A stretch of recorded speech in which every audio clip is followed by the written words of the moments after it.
We are back on the tech bench with yet another one of these McIntosh MX112 Tuner preamps.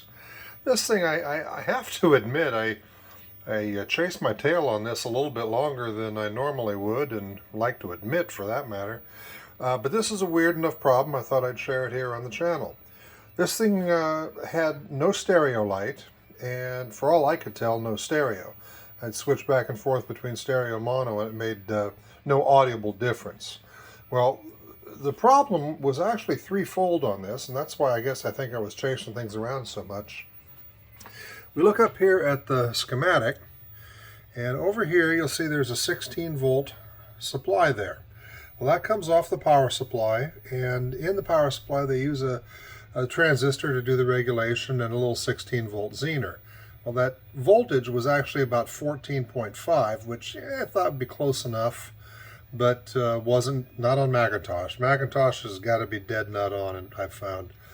So I replaced that Zener, brought the Zener that drove that transistor, the base of that transistor up, brought that 16 volts back up, and that got the stereo light to start flickering. But it was more like bass notes and stuff like that would make the stereo kick in.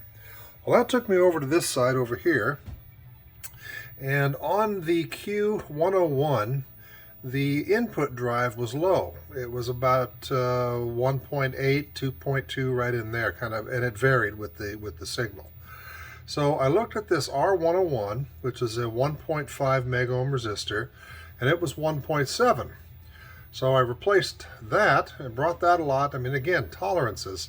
I brought that thing, that brought that down, and that got the light to run a little bit brighter, but my voltage was still low on the base of Q101. Well, transistor tested okay, but it was breaking down. It didn't have the kind of gain because the emitter was only about 2 volts instead of the 3 it's supposed to be. So I replaced that transistor, and lo and behold, all the voltage just snapped into place. The stereo light, if I can get it in the camera view here, stereo light now comes on. Now comes on nice and bright. Doesn't flicker with the bass notes or with anything like that. And this is back up and running. I got to admit, I spent way more time on this thing than I probably should have, but she's up and running now. And just FYI, that transistor, let me get a little pointy. The transistor in question was right here, and the resistor is right there, right behind that cap. So anyway, you have a MX112 that works, but you don't have any stereo and you don't have any stereo light. Check that out. That may be it.